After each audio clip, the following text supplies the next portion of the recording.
सबको स्क्रीन दिख रहा है?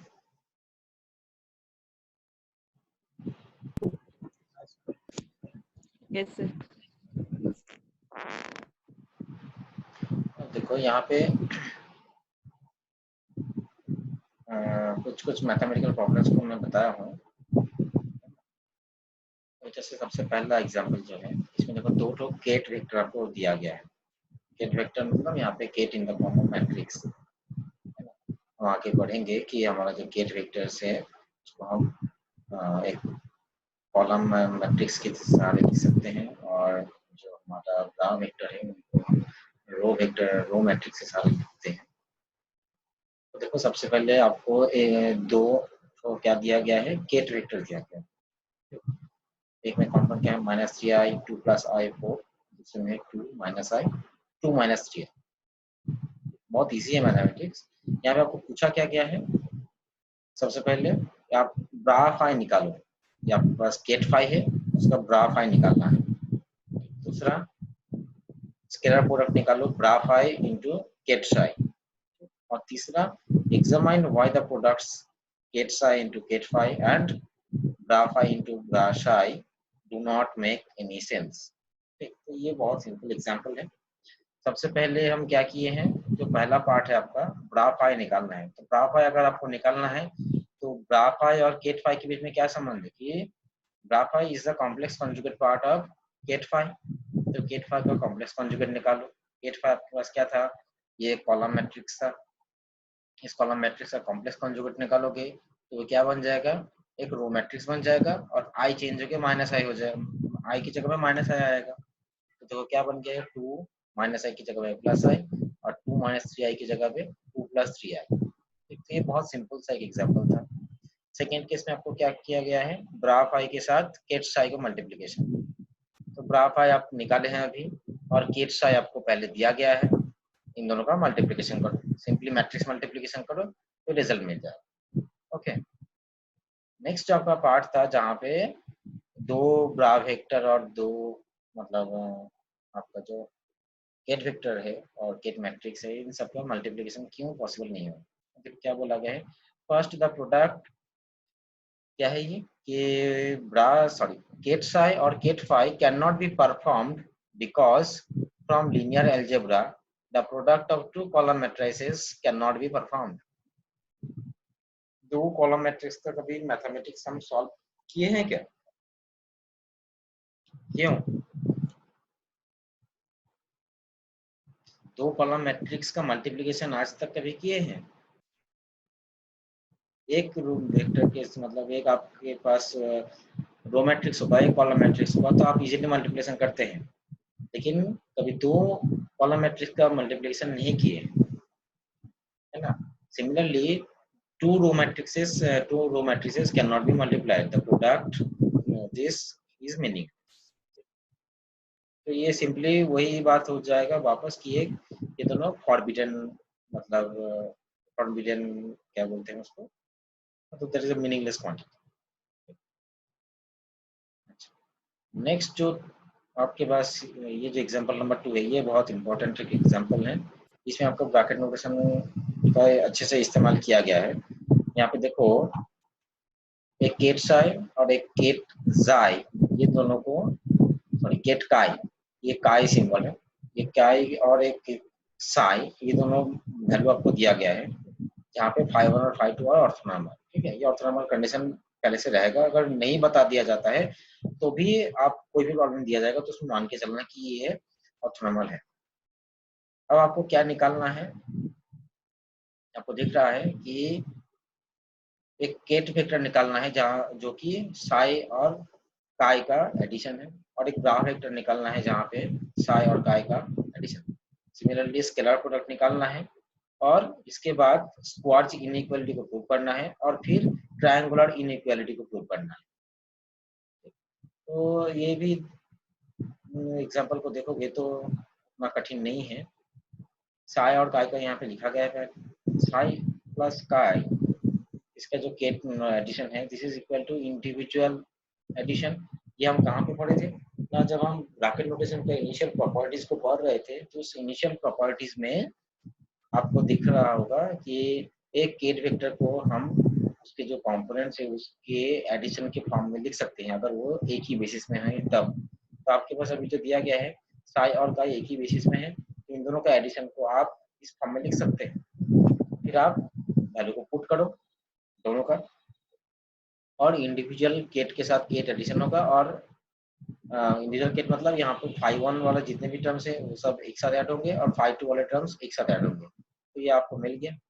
सिमिलरली साई प्लस काई का ब्रा नोटेशन में क्या वैल्यू निकलेगा, इसका जस्ट कॉम्प्लेक्स कॉन्जुगेट पार्ट मिलेगा। तो कॉम्प्लेक्स कॉन्जुगेट हम इसको डायरेक्टली निकाल लिए हैं। अगर आपको कॉम्प्लेक्स कॉन्जुगेट निकालने में दिक्कत होगा तो आप इसको दूसरे तरीके से भी कर सकते हैं।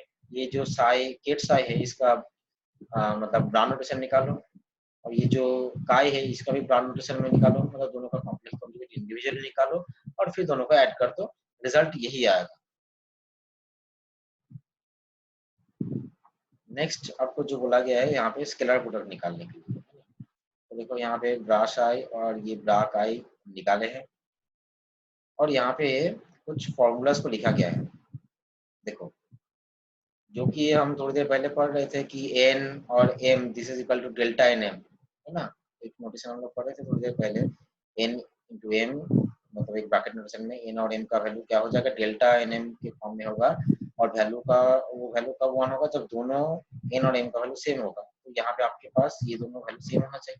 तो फाई वन का वैल्यू वन होगा, फाई टू का वैल्यू वन होगा, लेकिन एक दूसरे के साथ क्रॉस कॉम्बिनेशन में ये वैल्यू जीरो होगा।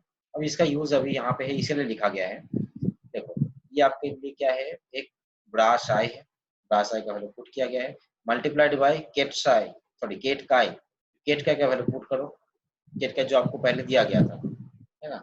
दोनों का वैल्यू जैसे ही पुट किए, अब आपके पास सिंपली जैसे मैथमेटिक्स सॉल्व करते हैं, आप देखो यहाँ पे ये क्या है ना, ये एक आपका सिंपली ब्रा फाई वन है। ब्रा फाई वन के साथ वहाँ कहाँ मल्टीप्लीकेशन होगा, ये देखो ये एक गेट फाई वन है, यहाँ पे एक मल्टीप्लीकेशन होगा, और दूसरा ये गेट फाई टू है, यहाँ पे मल्टीप्लीकेशन होगा। तो देखो मल्टीप्लीकेशन को लिखा गया है, माइनस थ्री आई कॉन्स्टेंट क्वांटिटी बाहर निकाला गया है।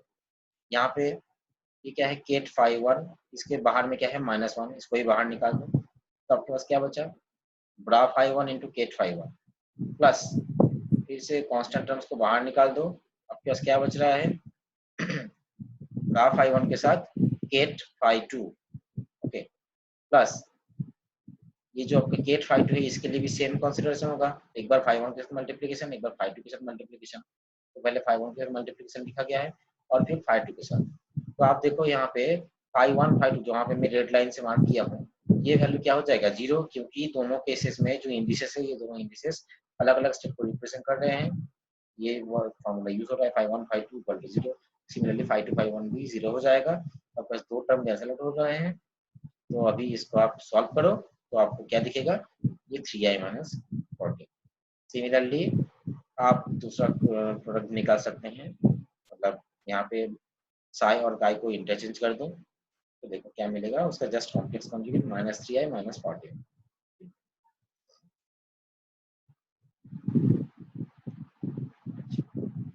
अब यहाँ पे भी देखो स्क्वाड इनइक्वालिटी को प्रूव किया गया है, पहले स्क्वाड इनइक्वालिटी को यहाँ पे लिखा गया है और उसी को प्रूव किया गया है। यहाँ पे भी सिंपल मैथमेटिक्स है, दो केट, एक केट साई और एक केट फाई, ब्रा फाई को सॉरी ब्रा साई और केट साई को मल्टीप्लाई करो, रिजल्ट निकालो, ब्रा काई और केट काई को वैल्यू निकालो और फिर यहाँ पे पुट करो, देखो इंडिविजुअली यहाँ पे वैल्यू सेटिस्फाई हो रहा है कि नहीं हो रहा है ना। ये बहुत सिंपल सा मैथमेटिक्स के बारे में हम यहाँ पे डिस्कस किए थे, मैथमेटिक्स को ज़्यादा बोल के समय हम बर्बाद नहीं करेंगे।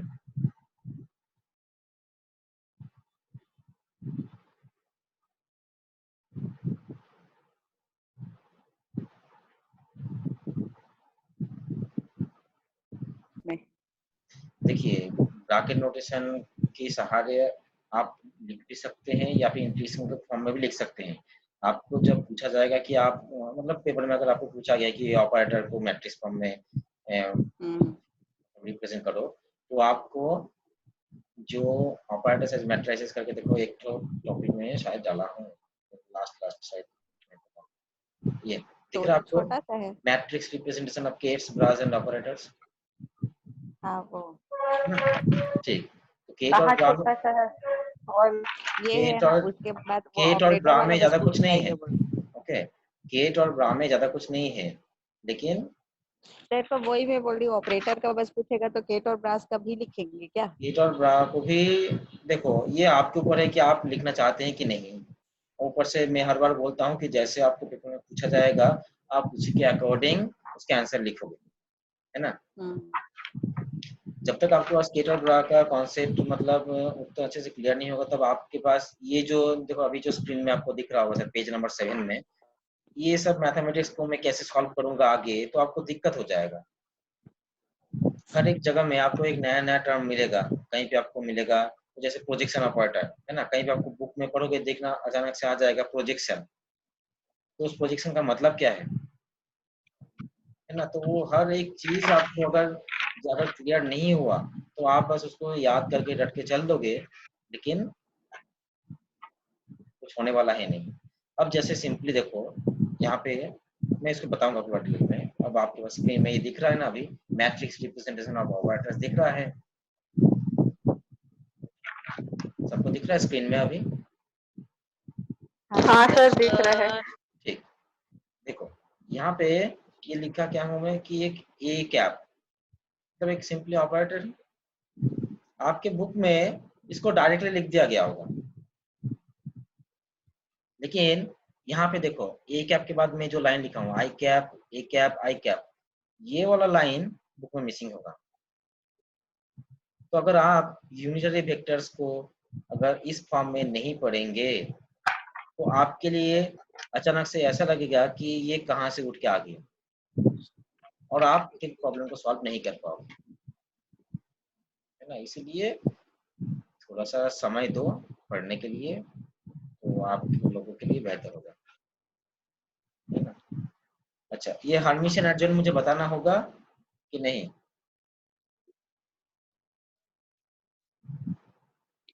हाँ सर अब बताते जाए, मतलब कि थोड़ा थोड़ा। थोड़ा थोड़ा। तो देखो यहाँ पे आपको जो क्वेश्चन है हर्मिशन एडजॉइंट, ये पेपर में पूछा नहीं जाएगा, ठीक है।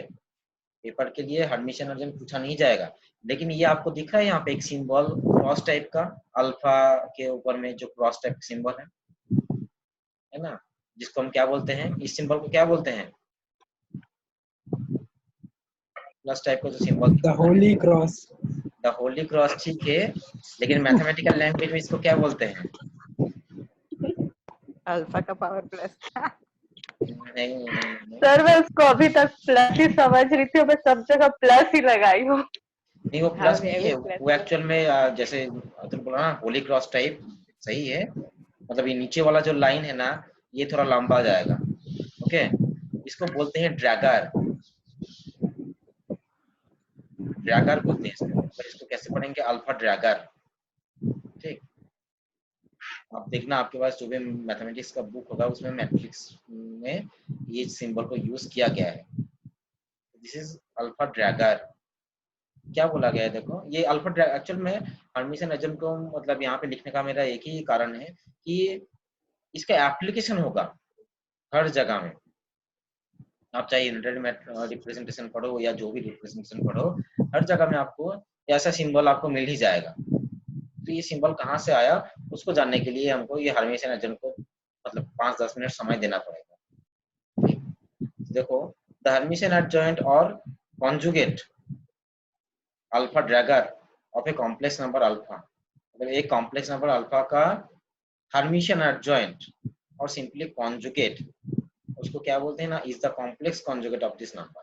That means alpha dagger equal to alpha star, मतलब एक कॉम्प्लेक्स नंबर अल्फा है, उसका जो कॉन्जुगेट और सिंपली कॉम्प्लेक्स कॉन्जुगेट होगा, ये कॉम्प्लेक्स कॉन्जुगेट वैल्यू किसके बराबर होगा? हर्मिशन एडजॉइंट के बराबर होगा, okay.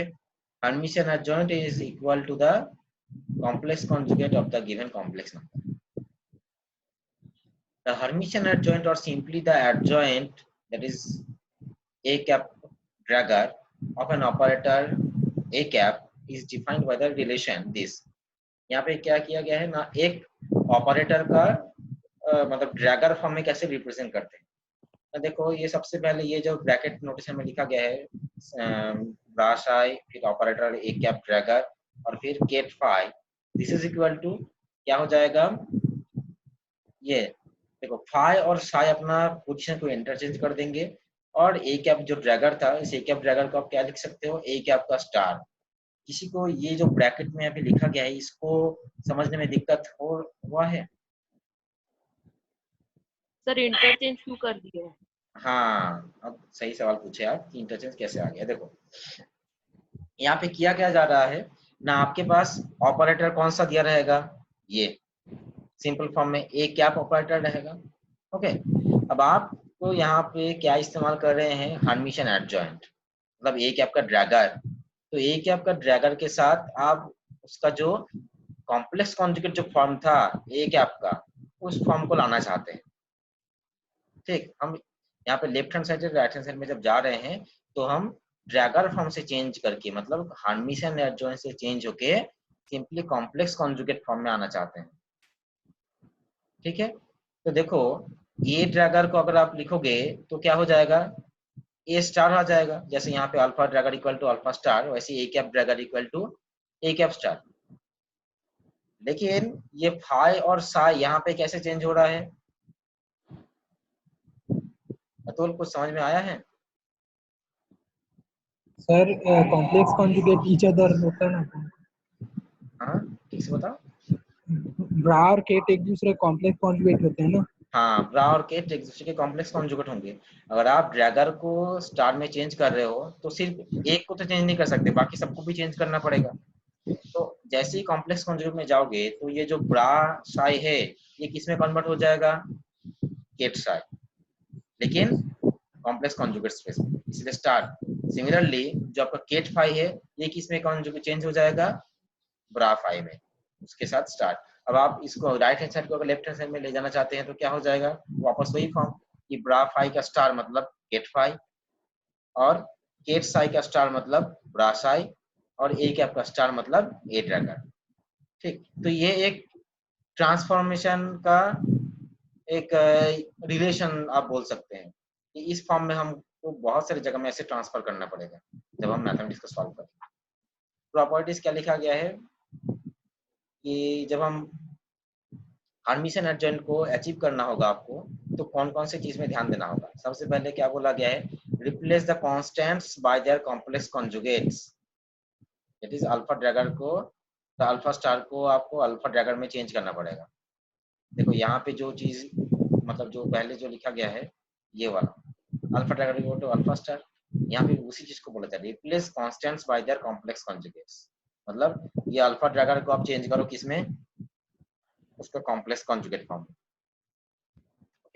Next, replace the kets by their corresponding bras and replace the bras by their corresponding kets. देखो यहाँ पे ब्रैकेट में लिखा गया है, तो जब ब्रैकेट वाला को आप मतलब सिग्निफाई करेंगे तो यहाँ पे भी ये ब्रैकेट वाला ही सिग्निफाई होगा। ठीक है, तो केट को रिप्लेस करना होगा ब्रा में और ब्रा को रिप्लेस करना होगा केट में।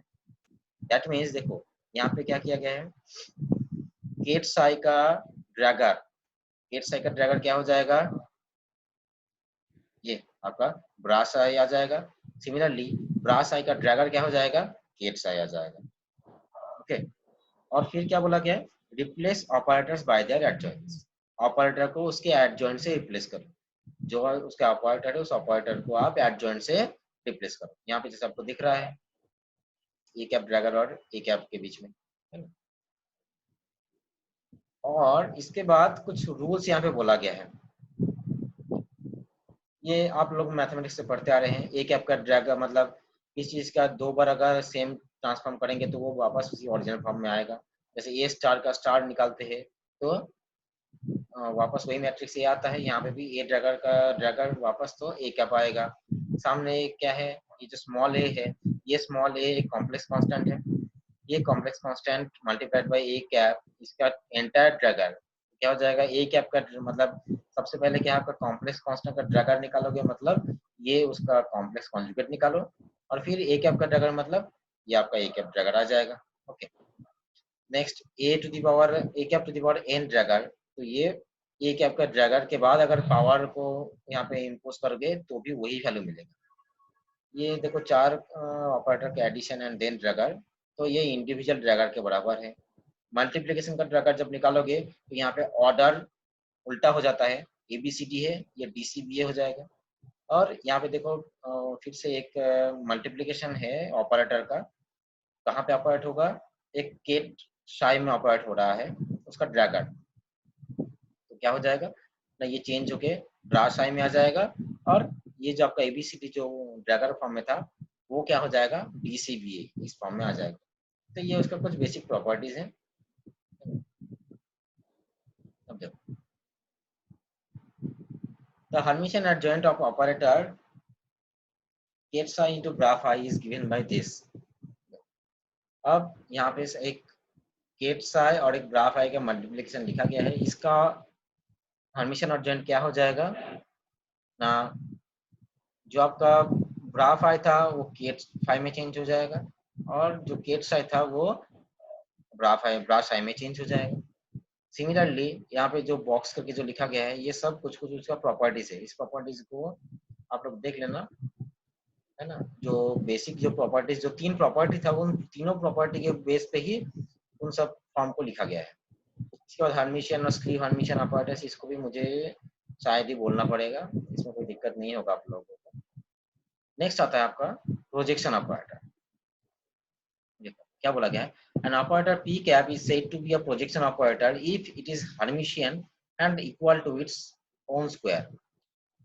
2 कंडीशन यहाँ पे एक साथ साइमल्टेनियसली सेटिस्फाई करना पड़ेगा। एक, ये ऑपरेटर को कैप क्या बोलेंगे, operator P cap is said to be projection operator if it is Hermitian, मतलब पी कैप का ड्रैगर पी कैप के बराबर होना चाहिए।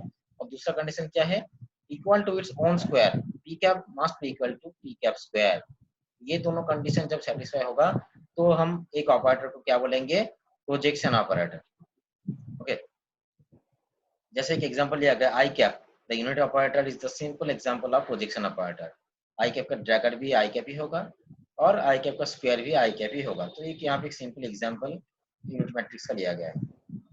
प्रॉपर्टी क्या है, for any 2 commuting operators P cap and P, मतलब 2 पी कैप वेक्टर लिया गया है, द प्रोडक्ट क्या हो जाएगा, the product is also a projection operator.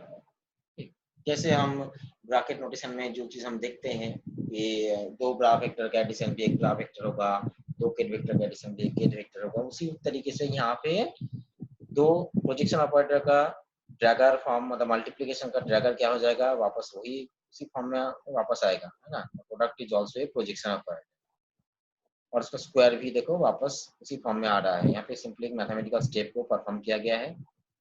The sum of 2 projection operator is not a projection operator in general, है ना। 2 projection operator का समीशन इन जनरल, मतलब जनरली कभी प्रोजेक्शन ऑपरेटर का वैल्यू प्रोवाइड नहीं करता है। Product of 2 projection operator is 0 when they are said to be orthogonal. ये हमेशा ही होता है कि अगर 2 ऑपरेटर का प्रोडक्ट का वैल्यू अगर 0 होगा तो वो ऑर्थोगोनल कहलाएगा। और if the projection operators are orthogonal, only then we can have a sum of projection operators। Point number 2 में जो चीज बोला गया है कि जनरली प्रोजेक्शन ऑपरेटर का एडिशन मतलब समेशन वैल्यू आपको नहीं मिलेगा, लेकिन अगर प्रोजेक्शन ऑपरेटर्स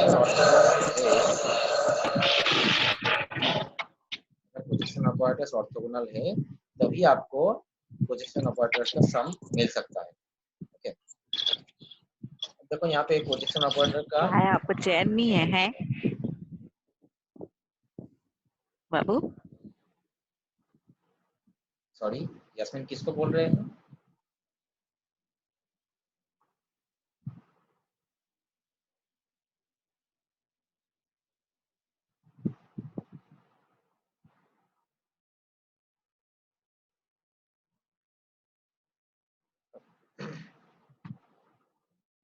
देखो प्रोजेक्शन का मीनिंग क्या यहाँ पे बोला गया है, देखो we know from closure relation this summation over n equal to i, unit matrix हम पढ़े हैं पहले ही। ये आपको ये हम मतलब ये रिलेशन को हम क्या बोलते हैं, क्लोजर रिलेशन भी बोला जाता है। और एनी आर्बिट्ररी इंडिसेस से a, इसी फॉर्म में हम एक आर्बिट्ररी इंडिसेस, जैसे यहाँ पे n से लिखा गया है वैसे एक आर्बिट्ररी इंडिसेस हम यहाँ पे a ले लेते हैं। बीइंग अ लीनियर ऑपरेटर, जी बताइए। ये ब्रा और केट को मतलब उसका जगह को क्यों चेंज कर दिया इसने? कौन सी जगह में? सेम रिलेशन के लिए अपने अपने जगह पे नहीं है ब्रा और केट। कौन से पेज नंबर 2 में? अभी जहाँ पढ़ रहे हैं उसमें। अच्छा, अभी जहाँ पढ़ रहे हैं।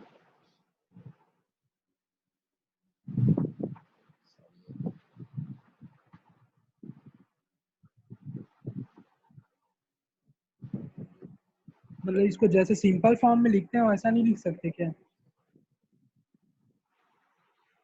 मुझे समझ नहीं आ रहा आप एक्चुअली में कौन सी जगह में बोल रहे हैं। मेरे स्क्रीन में दिख रहा है अभी। क्लोजर रिलेशन लिखे हैं ना सर, हाँ, उसी को बोल रहा हूँ। यहाँ पे इंटरचेंज कहाँ पे हुआ है?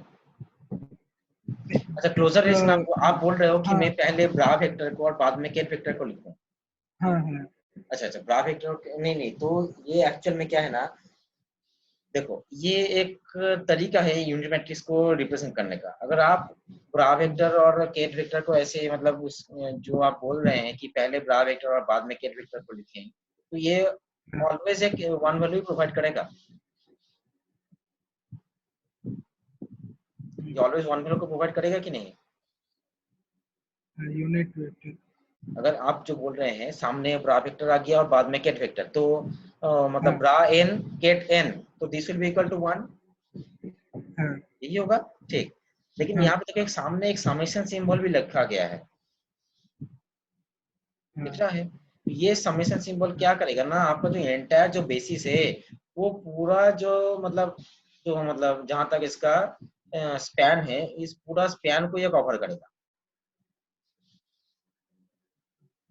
ठीक, दूसरी बात, इस फॉर्म में लिखने के बाद जब आप कहीं पे इसको मल्टीप्लिकेशन करेंगे, है ना, जैसे मैं अभी इसके बाद वाले पेज में दिखाऊंगा, तो उस मल्टीप्लिकेशन में क्या होता है कि ये जो आइदर एक केट वेक्टर और एक ब्रा वेक्टर, आपका जो गिवन सेट ऑफ ऑपरेटर्स या जो भी आपका पॉइंट ऑफ इंटरेस्ट है उसके साथ ये इजीली मल्टीप्लाई हो जाता है, और आपका जो ट्रांसफॉर्मेशन मैट्रिक्स है वो ट्रांसफॉर्मेशन मैट्रिक्स बहुत इजीली फाइंड आउट होता है। ठीक। ठीक, और एनी आर्बिट्ररी इंडिसेस से, अब यहाँ पे क्या किए हैं ना, हमने एक आर्बिट्ररी इंडिसेस ए लिए हैं। Being a linear operator it can operate on both bra and ket. देखो ये ब्रा और केट दोनों के ऊपर ऑपरेट कर सकता है। कैसे ना, अगर इस ये जो टर्म हम यहाँ पे अभी लिए हैं, इस टर्म को अगर आप किसी केट वेक्टर के लेफ्ट से मल्टीप्लाई करो, केट वेक्टर के लेफ्ट से, तो क्या होगा, ये यहाँ पे जैसे लिखा है केट ए ब्रा ए, इसके बाद एक केट वेक्टर मल्टीप्लाई होगा, तो आपको क्या दिखेगा ना, यहाँ पे एक केट है, यहाँ पे एक ब्रा है, तो ये एक कॉम्पैक्ट फॉर्म फिलअप हो जाएगा। तो जैसे ये कॉम्पैक्ट फॉर्म बनेगा तो यहाँ पे एक रिजल्टेंट वैल्यू मिलेगा जो कि कॉम्प्लेक्स मतलब कांस्टेंट को और कॉम्प्लेक्स नंबर को ट्रीट करेगा। साथ में सामने एक क्या आ जाएगा, ये आपका जो बचा हुआ जो केट वेक्टर है, उसी को ही देखो हम आगे बता रहे हैं, मतलब आपका देखो ये डाउट जो है ना वो भी क्लियर हो जाएगा। देखो लेट दिस जो हम अज्यूम किए हैं, इसको हम क्या कर रहे हैं, ऑपरेट ऑन ए ब्रा, एक ब्रा के ऊपर ऑपरेट कर रहे हैं फ्रॉम राइट, एक ब्रा के ऊपर हम राइट से ऑपरेट कर रहे हैं, मतलब ये आपका ब्रा है बी, इस बी के ऊपर हम ये जो आपका ऑपरेटर्स फॉर्म है, इस ऑपरेटर फॉर्म को हम यहाँ पे इंट्रोड्यूस कर रहे हैं फ्रॉम राइट। ठीक है, तो इसको राइट से हम इंट्रोड्यूस किए, तो क्या होगा, आपको अभी क्या दिख रहा है, ये जो b इंटू ए है, ये एक आपका क्या है, कंप्लीट ऑर्थोनॉर्मल सेट को मतलब एक कंप्लीट ब्रैकेट नोटेशन को प्रोवाइड कर रहा है। तो ये कंप्लीट नोटेशन क्या देगा आपको, एक स्केलर क्वांटिटी अल्फा, यहाँ पे मान लिया गया है कि एक स्केलर क्वांटिटी अल्फा है, ये अल्फा रह गया, और ये जो आपका ब्रा जो है ये ब्रा एज इट इज रह गया। तो आप क्या किए थे ना, आपका ये जो जो ऑपरेटर को ये आप एज्यूम किए थे, जो आपका लीनियर ऑपरेटर, इस लीनियर ऑपरेटर को आप क्या किए थे, एक ब्रा ऑपरेटर, एक ब्रा के ऊपर मल्टीप्लाई किए थे, और रिजल्टेंट में आपको क्या मिल रहा है, some constant into a bra vector. तो ये आपका जो ब्रैकेट रोटेशन का जो प्रॉपर्टीज हैं उस प्रॉपर्टी को सेटिस्फाई कर रहा है कि एक ब्रा वेक्टर के ऊपर अगर आप किसी चीज को मल्टीप्लाई कर रहे हो तो वो रिजल्टेंट भी एक ब्रा वेक्टर ही होगा। यहाँ पे देखो यही हो रहा है। अब देखो मैं यहाँ पे थोड़ा एक्सप्लेन किया हूँ, what happened here? Here the bra vector B, मतलब bra vector B is transformed along the direction of bra A. क्या हुआ था, ये जो bra vector B है इसको किसमें, ये वैल्यू एक्चुअल में इसके सहारे, ये जो आपका ऑपरेटर है, इस ऑपरेटर को जैसे ही आप यहाँ पे इंट्रोड्यूस किए, रिजल्टेंट में क्या हुआ, सम कांस्टेंट मल्टीप्लाइड बाय ए ब्रा। तो क्या हुआ, आपका गिवन जो ब्रा था, गिवन ब्रा वेक्टर बी था, वो ट्रांसफॉर्म हो गया किसके डायरेक्शन में, ब्रा वेक्टर ए के डायरेक्शन में। एंड द लेटर मतलब ये जो आपका ब्रा ए है is multiplied by a scalar factor alpha which is numerically equal to the projection of B along A। मतलब आपका B जो ब्रा था उस ब्रा वेक्टर क्या हुआ, ये जो A ब्रा के डायरेक्शन में एक रिजल्टेंट वैल्यू को मतलब वो ट्रांसफॉर्म हो गया और साथ ही एक अल्फा एक स्केलर क्वांटिटी के साथ ये मल्टीप्लाई हो गया है, जो कि क्या बोला जा रहा है, which is numerically equal to the projection of B along A। B bra का प्रोजेक्शन अलोंग ए डायरेक्शन का जो वैल्यू रहेगा उतना अमाउंट ऑफ वैल्यू क्या किस चीज को रिप्रेजेंट कर रहा है, स्केलर फैक्टर अल्फा को रिप्रेजेंट कर रहा है। ठीक है,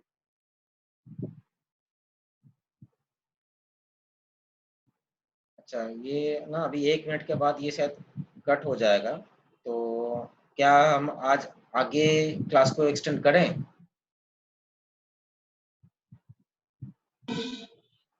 जल्दी बताओ, 1 मिनट में ये कट हो जाएगा। नहीं सर, 1 मिनट में ये कैंसिल हो जाएगा, ये दिखा रहा है बार बार। हाँ सर आज यहीं तक कर लेते हैं। यहीं तक रहने देते हैं हम। हाँ सर, बाकी जो पोर्शन बचा है ना उसको हम कल देखेंगे। ठीक है, कल भी सेम टाइमिंग रहेगा 3 बजे। ओके, अब लोग जहां तक पढ़ाई हुआ इसको आज आप लोग थोड़ा देख लेना, मैं बाकी चीजों को कल एक्सप्लेन करूंगा और किसी को कोई डाउट होगा तो मुझे व्हाट्सएप कर लेना। Okay okay sir. सबको धन्यवाद, आप लोग समय दिए मुझे।